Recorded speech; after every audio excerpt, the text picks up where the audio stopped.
Hey guys, it's Nick from NGN Reviews back again. This is another follow up. Every video will be a follow up from the last review that I did. This is Cobra Kai Season 6, Episode 3 of Part 1. So yeah, we're going to get straight into it. I'm going to just explain right now what I thought of it, what I thought they could, what I thought was good about it. So I thought it was good how they resolved the whole Sam Tori issue. I thought it was long overdue, and that it should have happened quite a long time ago, to be honest with you. But yeah, I'm glad it's finally done.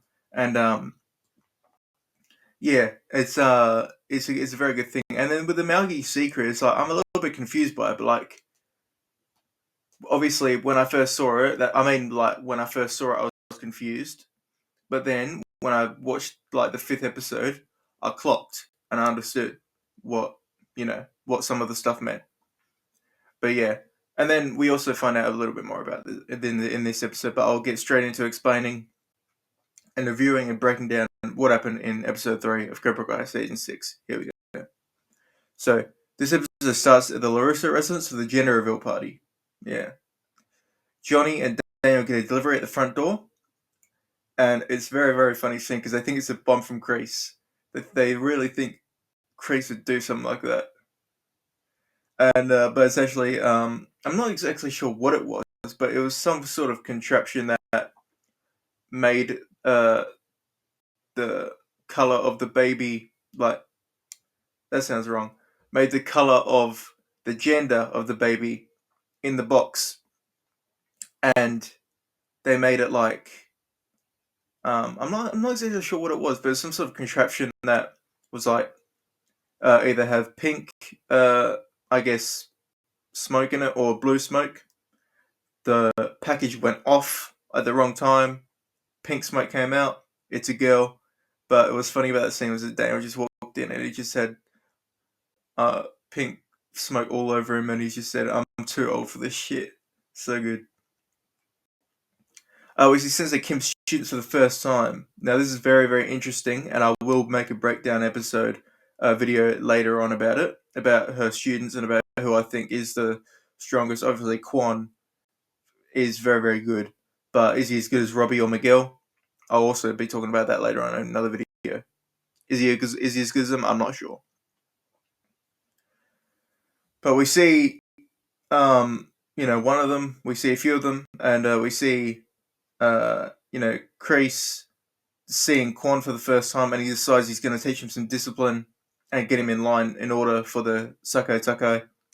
He disciplines him to bring the best out of him. We see Tori at Miyagi-Do and fighting and sparring Sam, and you can tell that they're holding back. They don't want to hit each other because they don't want to start beef again. That's evident from the get-go. um, Johnny is seeing, and he says his weak as piss. You guys are rivals, your former rivals. You should be doing better than this. So he gets Devon to invite them over to her house for a slumber party or a sleepover, whatever you want to call it. Doesn't really matter. Um, Daniel is moving Chosen's bed. He's moved into Miyagi's old house, also Miyagi-Do, and he's moving the bed. And under the mat is a hidden contraption or cabinet that Miyagi has hidden from the world, I guess. They open it, and it's a box of just his old belongings. So boxing gloves, um, some papers from the 1900s. Um, you know, it's just stuff like there was a bank robbery heist. I think there was.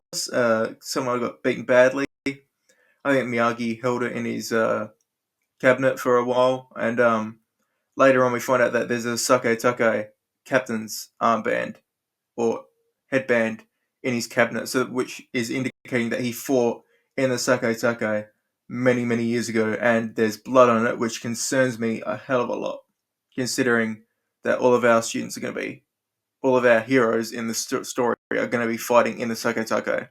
They could get seriously injured, that means. Quan gets beaten up by a few angry students in Korea for making him, because he was, I guess, a bit arrogant, a bit just thinks he's big-headed, his ego too big in the dojo, and the students beat him up for it. And that's, I guess, Kreese's way of him learning discipline and stuff. Johnny tries absolutely everything in his powers to get Sam and Tori to fight again, like literally everything, including stealing his two sons' phones and calling the other person, and it's so good. Having the girl call Tori, having Robbie call Sam, thinking it's like they're going to going to each other's exes for advice, and it's Johnny, and it's actually just Johnny the whole time. I found that quite funny because I feel like that actually would. If they didn't realize that it was Johnny, it actually could have been like a bit of conflict or a bit of like a, well, why is he calling you? You know.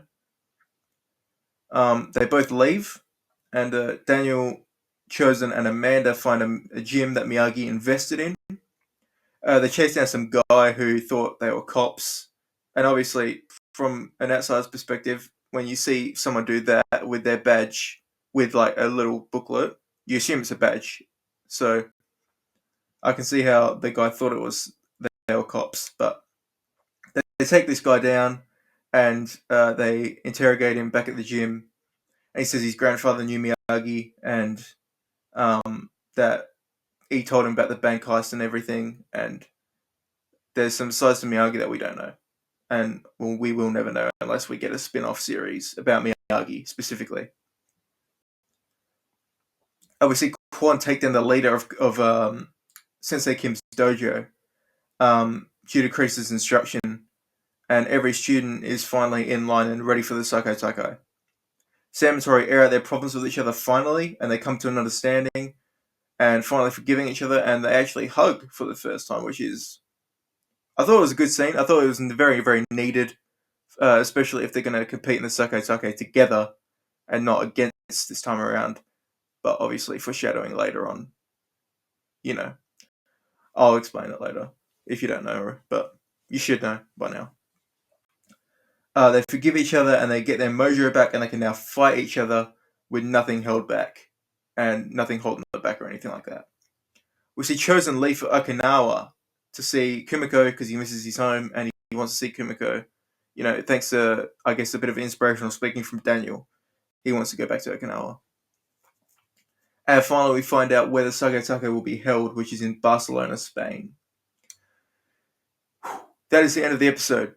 I thought it was a very good episode. I thought it was one of the better ones of the part one. I think it's, in my opinion, the second best of part one. I think the fifth episode's the best by a long way. I think the third episode's second best. And I think this episode was very, very good. I liked the dynamic between Sam and Tori, them working it all out, working out all their issues, and also liked how Johnny was just... he was doing everything in his power, absolutely everything, to just get them to get along again. A lot like he did with Miguel and Robbie. I like that a lot. Yeah, I like how Johnny's now a girl dad and he's trying to, do that. He's trying to get them to get along and stuff. Like anybody would. So, yeah, that's the end of this episode's review. Thank you for watching. Don't forget to comment, like, subscribe. And yeah, just comment anything that, you might want to, recommendations, things I could do better, Any criticism I'll take, and I'll appreciate it. I'll appreciate your honesty. And yeah, thank you for watching. I'll see you guys soon.